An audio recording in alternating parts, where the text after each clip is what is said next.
All right, so I am extremely excited to have this special guest. I would say the podcast was built around this specific guy.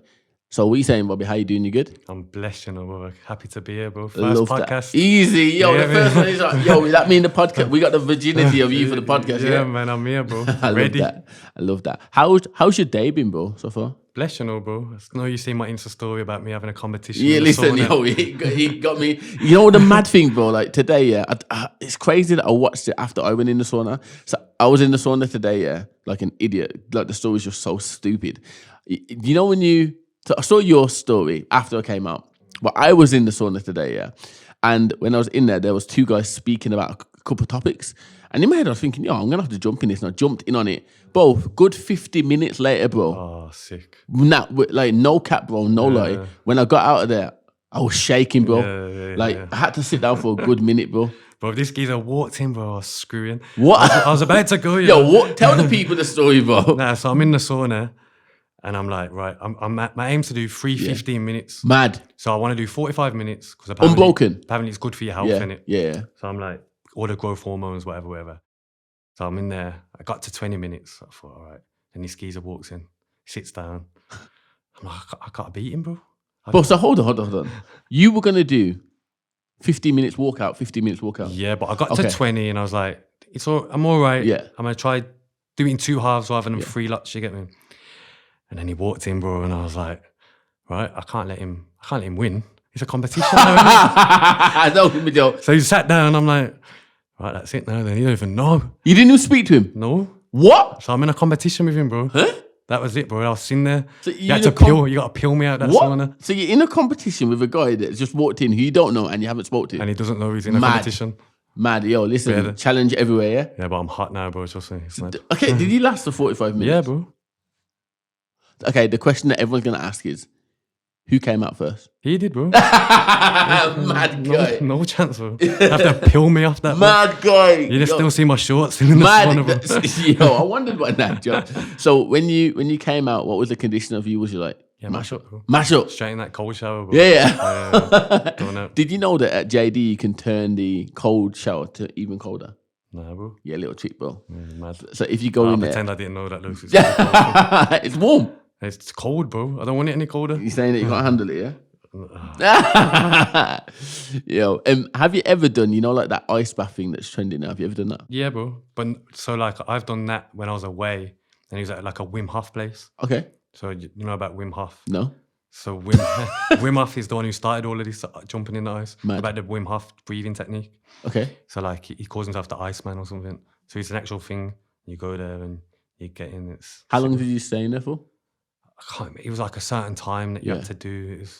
I think you're only meant to do like 3 minutes. Yeah, I heard that as well. I think anything longer, it's damaging, bro. So is it? Yeah, I don't think you shouldn't do any more. That's crazy, that is. Yeah. Do you think it's a mental thing? Yeah, of course, bro. Or mental? Yeah, all mental. So it can't be physical, innit? It's got to be mental. Yeah, it's very true, actually. It's very true. Okay, so let's tell the people about you. Like, who are you? Where are you from? All of the jazz, bro. Let's hear it. So 33. 33. Started up in Great Bar, from Birmingham. Yeah, man, I'm a fun guy. Like going out, going for dinners. My favourite thing to do is drinking coffee. Coffee? Yeah, bro. Okay, I got a question. This or that, yeah. Costa or Starbucks? Neither. What? Independent coffee shops, bro. Well, we ain't even got there. You need to answer at least. No, neither. Neither? You can't go Starbucks because they're on the Israel thing. Yeah. So I'm not on that. So Costa, I'm not a neither though. I don't like going to neither. Independent, you got to go to independent coffee shops. So I'll tell you a little joke then, yeah. So not mentioning any names, but Robbie, the cameraman right over here, yeah. He had this bright idea, yeah. And he said, oh, Sam, I've got this good idea, yeah. We should set up a coffee shop. Yeah. And then this bright idea guy over here says, yo, my friend's got a coffee machine here. And I was like, okay, cool. Walk me through. Took a photo of it, but I ain't gonna lie, I'm gonna have to find the photo and put it on this. So now we bought a coffee machine, yeah, 1,500, yeah, a commercial one, proper sick one, yeah. 3 years later, we still got it. No shop. Waste of money, bro. Yeah. COVID happened, everything, bro. And the coffee shop didn't happen. Did you know it's all in the grinder, not the coffee machine? So you're telling me I just wasted 1,500? Yeah, more time, probably. So it's all in the grind. So you got to get an expensive grinder, not an actual expensive coffee machine. Have you got anything to say, Robbie? This ain't making it. It is. So I went through your page as well, and I saw there's quite a lot of videos on there. And there's one video that you've got pinned actually on your wall that spoke about your therapy. Yeah. So can you just speak on that? Yeah. The, So the reason why I needed to speak on it is because people watching, and to be fair, me at one point, before I knew you or knew enough about you to interview you, or to have you on our podcast, should I say, I wouldn't have thought that. You're a guy who looks from the outside, you've got it all together. You drive a nice car. You're always smiling. You've always got a great energy, confidence in the gym. So I find it hard to believe that this is a story you went through. yeah. So therapy for me was amazing, bro. Yeah. Like even before therapy, I'd still say I was a happy person. Yeah. But there was problems in my life, in my mind, Yeah. that was like, hold on, like these need fixing. Like what? Yeah, like even in terms of like women, bro, and having Yeah. relationships. And he started to think like, yo, I'm 33 years old. Well, I was probably like 31, 32 at the time. Yeah. He was like, I've never had a serious relationship. Like how? Why? Because it can't be everyone else is the problem. Yeah. And then you start to look at inside, and then I spoke to someone that I knew who has gone through therapy. Yeah. And they was like, you should try it. So then So when they told you should try it, Mm. what goes through your mind at that point? I knew. You knew that Yeah, that was the answer. I knew I needed to do therapy. You know? Did you believe down. that the only way you were going to do it was by someone close to you telling you about it? Or do you think that you would have woken one day and said, today I'm going to go and start therapy? I was speaking about it anyway. Yeah, would you? And then somebody recommended a Yeah. actual company. Okay. And the idea of the company I loved. Yeah. Shout out to Sat Panasar, Reach. I love that. What did they stand for that you related to? Mind, body and soul, bro. Mad. It wasn't just like sit down with a book and Mad. sit down on a sofa. Mad. It was like everything about them was amazing, bro. Yeah. It was like even they don't give you a price. Yeah. It's come from like it's a Token. conscious. It's called a conscious driven approach. So Mad. so it's like they recommend between 40 and 60 a session. Yeah. But if you're doing really well, you can pay more. If you can't afford it, they'll take less, bro. And it's all about what you can pay it and what. It's not just like, yeah, give me 50 quid and Yeah. that's it, bro. Do you know what I mean? Mind, body, Yeah, and soul. soul. Crazy. Yeah, it's sick, bro. It's the best. So walk me through that journey then. You know, you're now at a point where your friend has recommended somebody to you. You've already gone through the mindset of you already need this help. What happens next? So the main thing with therapy, they say, is the first phone call. Okay. That is the biggest step. You make that phone call. Yeah. You go into therapy is the biggest thing. Like, and once you're in it. But 95% of the battle is making that phone call and taking that step in. And then once you go in, it's just amazing, bro. Like, so for me, a lot of my problems come from my mom Yeah. and my granddad. Okay. So as a child, you need unconditional love. Yeah. And so my life was fine. My mom and dad was together, bro. Yeah. It was all blessed, like no dramas. Yeah. Then my mom had an affair on my dad.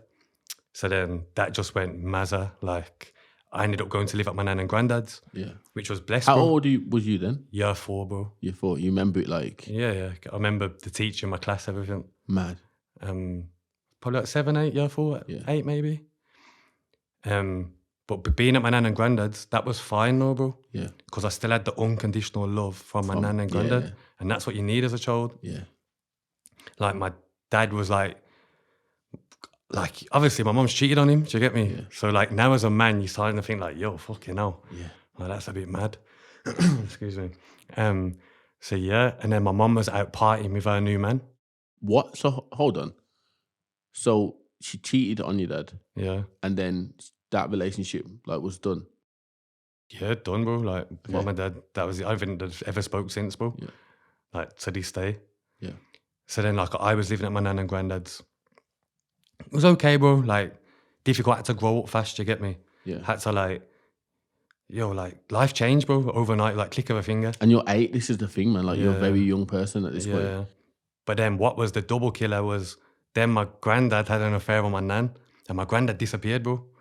So whilst I was getting the unconditional love off my nan and granddad, Yeah. my granddad got off, bro. So both male role models in your life who were very important?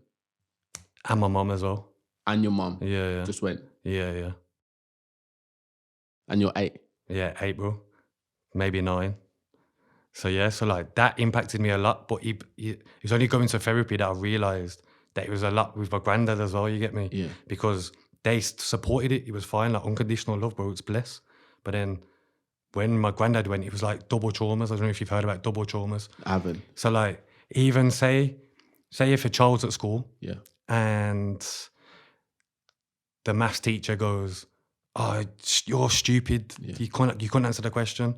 And then they go home, tell their mum, and the mum goes, does the same thing. Yeah. That's a double trauma, and that's where it impacts your brain. And that's where it's like you get the trauma from. So like it's the doubleness of it. Yeah. Like there's probably more details to it than what I'm Yeah. giving. But that's like my therapy bag, do you get me? Fair enough, man. Fair enough. So like, obviously school then was just shit, bro. Like secondary school, I just didn't go. But what happened was I was living at my nan and granddad's, and then my mum ended up being with this new guy. Yeah. And then I ended up going back to my mum's probably in about year 8, year 9, you know, when you're old enough to be in the gaff yourself. But like my mum was out working all the time. So she's still not present. So I'm just like rocking up to school to get my first sign in and getting off, bro. Like I'm not even at school, bro. I ain't gonna lie, I did a couple of them still, bro. Yo. Like I didn't take none of my exams, bro. Mad. I didn't get one GCSE, bro. Like nothing. But like at the time when I was 16, I ended up having like a job with some DJ guy making like records on it. So you know, like your friend circle. I'm just assuming this. I'm assuming that they were older than you then. At the time, yeah, I had a lot of friends older because my brain was older. Exactly, and that was the angle that I was just about to jump on. Because in my opinion, from hearing that little bit of chunk of your life, if I had put myself in that position, I'm now vulnerable. So I need to look at who can I look up to. Yeah, and it seems like you found your peers because the people who were meant to be your peers had gone. And then you start people pleasing, though, bro. Yeah, and that's what you learn in therapy is that you people please. Yeah, and like because you've got these like abandonment issues and these insecurities and that this is what you figure out in therapy. Yeah. And I was probably doing that my whole life, bro. Was people pleasing until 31. Yeah, probably. Wow. Yeah, bro. So obviously I've been on like a little kind of journey before therapy where like I got into reading books. Yeah. Like Power Now changed my life, bro. Yeah. I don't know if you've read that. Say it again. The Power Now. The Power of Now. Yeah. Echkart, Tolle, bro. Recommended, bro. Cool. We'll put that in the description. Yeah, the books. Was that the first book you read? I think so, you know. Really? Yeah. That got recommended to me by one of my good friends. Mad. Again, that power of peers again, isn't it? Bro, sick, bro. But yeah, so I've been on like a little journey probably for like the last 5 years. Wow, 5 years. I love that. So you've took me to the point of, you know, you're now DJing at the age. Let's go back a bit more, actually. Yeah. I don't want to push over this. Yeah, I want to really dive into this. So while you're going through your counseling, you know, are you seeing straight away the benefits of it? Yeah, instantly, bro. Like what? But you do go through like ups and downs though. Yeah. Like you walk out of there like some days like, fucking hell, man, Yeah. that was tough. Because you forgot about a lot of things. So like my therapy, it's in like 4 stages. Yeah. Like the first stage is life map. Okay. You've got to go to your therapist and write out everything, anything you can think of, any moment of bad, any moment of good, everything, bro. And then you send it to him and he'll start to take it apart. Yeah, he's learning about you, bro. He's learning what did affect you, Yeah. what issues you can have. It's about identifying your problems and where they've come from, bro. Do you feel that on that roadmap that you were extremely honest, or do you feel like you held some stuff? Nah, I was honest, bro. Honest. You were at the place, innit? Yeah, I was ready, bro. You were ready. Super ready, bro. I can tell. Like, super ready, bro. So even like writing the life map was therapy. Oh, That's why like, 100%. it's a bit like journaling, isn't it? Yeah. If you're journaling your day, bro, it's a bit of therapy for you, man. It's just like whether you pray to a certain God or whether you go and do meditation. It's journaling, it's just therapy, bro. Yeah. It's all just different types. So that's what like you go to therapy and you write this life map and you think, I forgot about that. And it kind of feels good. I know that you said you were ready when you started counselling, but would you have still been that extremely vulnerable on the beginning of your 5-year journey? Would you have written the same things down? Do you get me? I think so. Yeah, because it's part of the journey. Okay. So it led me to that point. So you're anyway. well invested, aren't you? Yeah.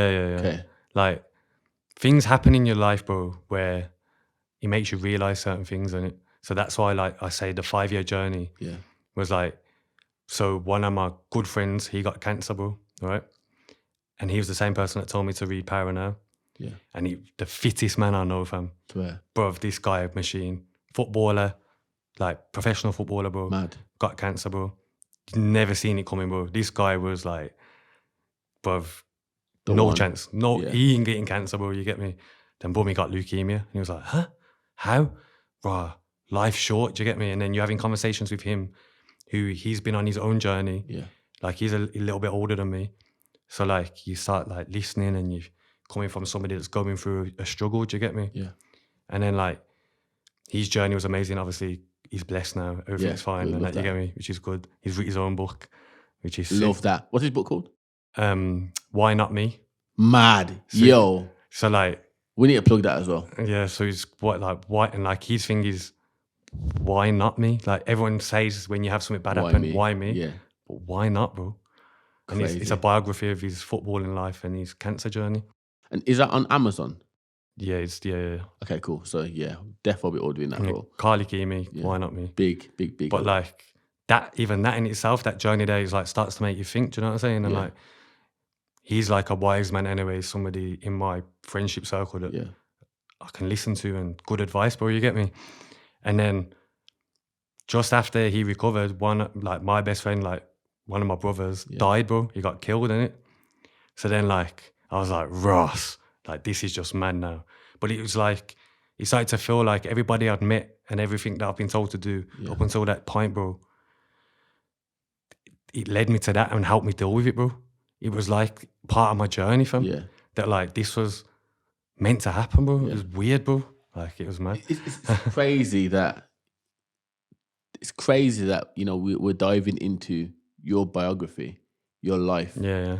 And even though at times it became very dark, you're now sitting here and you're like, yeah, I went for that, you know. Yeah, so you should always look for the light in darkness, bro. No matter what darkness you're in, bro, you gotta search for the light. When did you figure that out? Or have you always been like that? Nah, I haven't always been like that, bro. Again, bro, I go back to the journey, bro. You meet people along the way, you know, and they give you certain information, and sometimes it just sticks, bro. Even like the day after my best friend died, bro, like he got killed in it. Yeah. I spoke to one of my friends, bro. He's like, you see in life, bro, a man can be driving a car 100 miles an hour, survives. He could drive 30 miles an hour and die, bro. Yeah, real. And it's just like things like that, bro, it just sticks with you, innit? Yeah. And someone said the same thing, like, just search for the light, bro. And then, boom, you just got to search for anytime you're in darkness, bro, there's always a little glimmer of light, you know, and you just got to go towards it, I swear. Crazy. No matter what situation you're in, no matter what. I'm just sorry, but I'm taking this in, man. Yeah. This is like when we made this podcast, it was made for people like you. Yeah. Who would come on here and inspire a whole new generation. And even your own generation. And the generation older than us. Yeah. So when you sit in that chair and you're speaking through that mic, like all I'm thinking about is wow. So I don't think like it's mad. Like I'm just like, it's just is what it is, isn't it? It's just the journey, bro. Yeah. Like, and that's why like you said, you go through my profile and you might see videos because I feel like if I don't like, it's not like inspiring, but if I can just help one person, bro, just one, you get me? Like, if someone like listens to my video and like, wow, like, yeah, man. Even like the one over there about running, you know, just like real stuff, just real shit, bro. Yeah, like, real. Everyone's on, like we were saying about Instagram, like people go gym and just do a video, but it's like you see these TikTokers, they're jalling. Just go out and run, bro. Like, be present, man. Yeah, man. Just be present, Be present in the moment, man. Like of recent times, man, everybody in my circle now, I've got to the point in my circle now where no one can really get in my circle anymore, bro. Yeah. It's very hard now to get in because I'm very happy and at peace with who I have around me. Yeah. Not just because they give me value, but I also give them value as well. Yeah. But the key component to every single relationship, friendship, whatever it is that I have with everybody is that we are all real with each other. Yeah. If someone is down and it's their fault, I'm going to say, yo, it's not always going to be like this. Yeah. But just remember, like, you did this. You know, just having that real understanding. Yeah, definitely. And it's so powerful, man. So you spoke about you know, we got to the point where you are now a DJ. Yeah. You know? so what happened after I that? feel like we're doing that biography. I'm going back to that. Yeah, man. Yeah, so I was DJing, bro. I was probably too young to be DJing, bro, but I was decent, bro. You Like, said you started at 14, yeah? yeah, so I was in clubs at 16, bro. Mad. Like, I was in DJing in Warsaw in a proper over 18s club, bro, at 16, bro. Residency every Friday, Saturday. So, like, I was old before my time, You were bro. ahead of the game. Like, yeah. I had a fake ID, bro. And I remember going out, bro. Bro, I had a baby face, bro. And how they let me in, No bro? beard. No beard, bro. Whoa, look how connected. Like, Bro. I'm trying to still connect mine. At 16, I probably looked about 12, bro. I don't know how. It weren't like I was, you know, that man where like they had like bare facial hair and there was tall, bro. I'm not even tall now, you get me? But, you know what I'm saying? Like, I looked like a baby, bro. It takes a piece to let me in. But they let you in? I was going out from 16, bro. But like, I DJ'd in like Moon Lounge. I played at Air in City Centre. I've been on, do you remember Silk City back in the day? I feel like I've heard that. Yeah, Silk City, bro. Like The one? That was the baseline, like radio in it. Mad. So like I was doing that, and then baseline just started to die, bro. And then I ended up getting a job at Goals and that. So it kind of just died off, bro. But I always think, imagine if Access to Music let me on that course, bro. Wow. How far would you be now? Yeah, who knows, bro. But again, like it's about at that time, the light for that journey wasn't ready, bro. Yeah, for real. Your light is what you've lived right now. Yeah, it's part of it, and there's nothing you can do now. Definitely. What it is. So you started your counselling therapy. Yeah.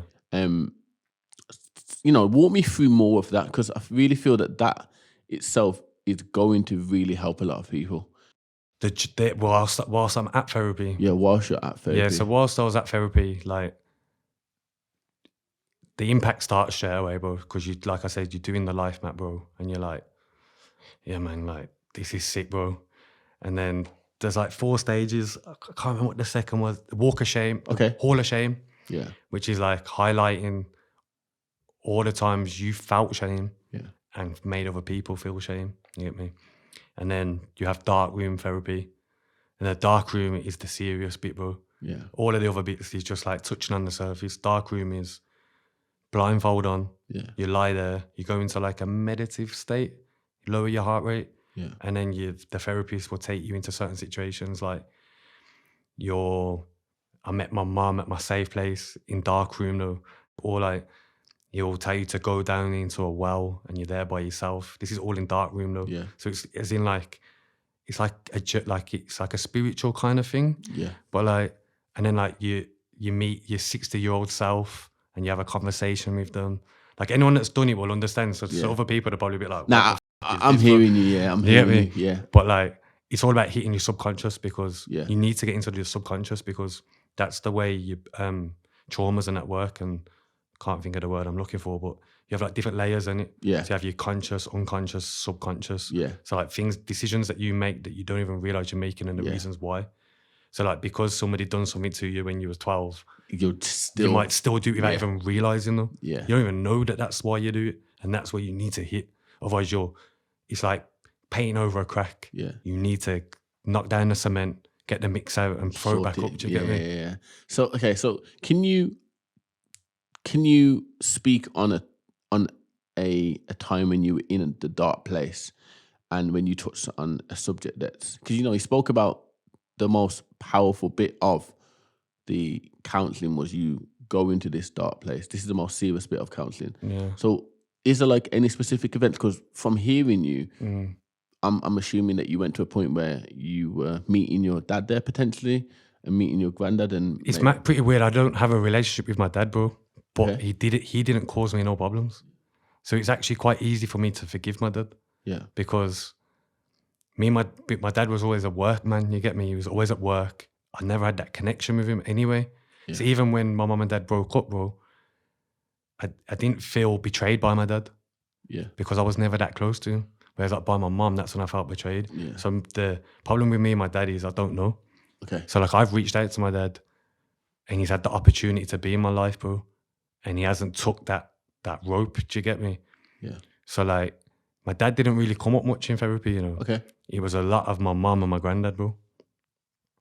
And heavily my granddad, bro, which was crazy. I think I cried twice in the room. Bear in mind, I'm a crier, bro. Yeah.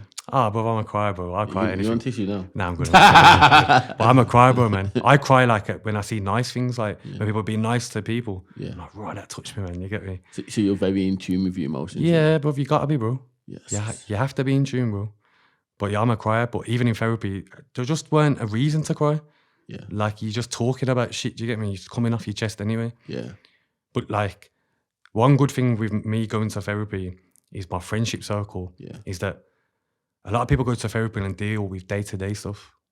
I was in therapy dealing with my traumas. Yeah. Because my friends, I can offload that to them because we're very tight. Yeah. So like, we can vent to each other. We can be emotional to each other, bro. So I didn't need that from my therapist. I needed Your friends already gave my you friends that. already give me that, bro. I've already got that tight circle, bro, where it's like we can talk about anything. And everything. It's crazy. That is such a massive power move, man. Yeah, it's sick, bro. But like touching back up on with like my granddad and my mum, like crying. Yeah. Like my granddad won't come out of nowhere, bro. I'll be thinking we're starting to end dark room. It's nearly done. And then like my therapist found something, bro. Obviously my therapist is a genius. Yeah. Like he remembers everything. Like I love him. Like he doesn't write nothing down at the time. Yeah. He takes notes after. Yeah. But he's a genius. Mad. Genius. But like, and he found it and he was like, raw. That was one of those subconscious ones that just come out and I was like, oh my God. It was sick, bro. Sick. And then walking out of there, like I just had to have a couple of hours by myself. Like, raw, that was deep, fam. And then after dark room, you have forgiveness, bro. Forgiveness is the key to everything, bro. What was the biggest and hardest thing for you to forgive? Literally probably forgiving my granddad, bro, you know. Yeah. Yeah, bro. I always had like hate towards him, bro, because he left me. Like me and him was tight, bro. Yeah. Yeah, tight, fam. Like, what were the things you used to do together? Sutton Park. We used to go for walks. He used to ride me on his bike. Man. He used to draw his tattoos on me, like, because he had bear tattoos. Just like bear stuff, bro. Like, I was attached to him, bro. I never wanted to leave his side.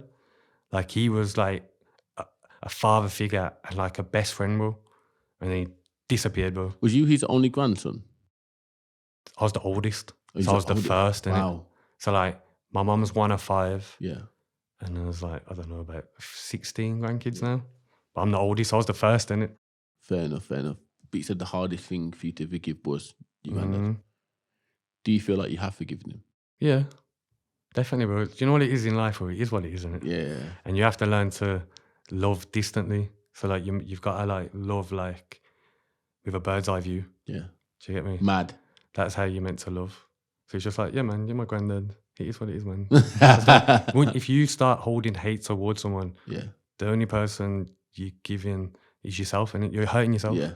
Hate is just a punishment to yourself. Mad. If I hate you, bro, yeah, it don't affect you. Nah. It affects me. Yeah. Daily. So why am I gonna hate you? Rent free.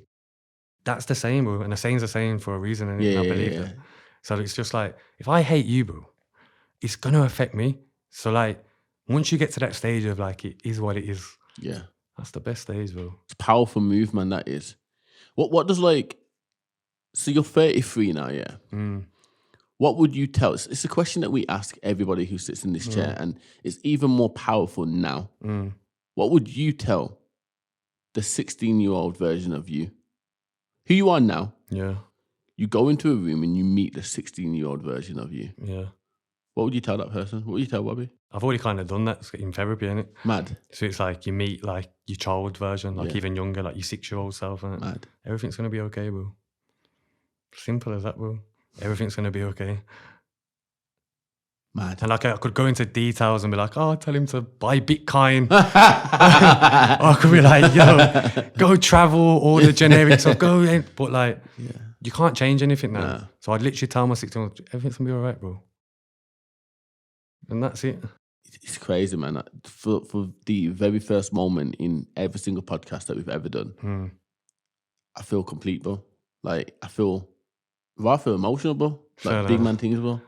You get me? What part though? Why? Just inspired, bro. Like, extremely inspired. Like, yesterday I ran a call with a lady. This is a little bit off topic, but I'm still going to touch on it. I ran a call with a lady. And I've been coaching 12 years now. Yeah. And I've kind of like moved my coaching business, more personal training business now to more coaching side, where like we're dealing with like the mindset and habits and a lot about this mind and the behaviors that we've created over time, you know. And I ran a call with her and she began to speak about her past. Yeah. Long story short, she began to break down on the phone board to me, started crying. And she was talking me through that journey that she'd been on. And the exact words that came out of her mouth was, I need your help. You know, but I started crying, bro. Yeah. I've never cried, bro, ever. Serious. Not on the like consultation call, bro. Yeah. And like I felt so empowered that then I had to like speak to the camera and tell everyone, yo, I'm not a normal coach, man. Like if you want help, I'm the guy that's gonna help you. I was really inspired. You get me? And then the same thing happened today, bro, with someone else actually. Yeah. She began to cry on the phone to me, cry on Zoom to me, and speak about what she's really going through. And she told me how she trusted me, and all of these building blocks were exposed. And this is another moment where I'm inspired by what we've created, but you are the person, the perfect person for that chair. Yeah. This can't be the only time we get you on, bro. Yeah. It cannot be. Whenever, bro. There needs to be about anything. Anything, bro. I swear, like part 2, part 3, part 4, like everything has to be it. Because the thing is here, I don't feel we've even touched on anything yet. Yeah, nothing really. We haven't gone deep. Not deep yet. Why? Yeah, we will. We will. But I just want to say, bro, thank you extremely much for jumping on here, and I look forward to the next one. Before we let you go, how can people contact you? How can they find you? Instagram, Robbie Tyga. Okay. Robbie, ROBBIETYGA. I hope you not got that because Robbie Tyga. but we're putting that in the bio. But bro, respect. Respect, bro.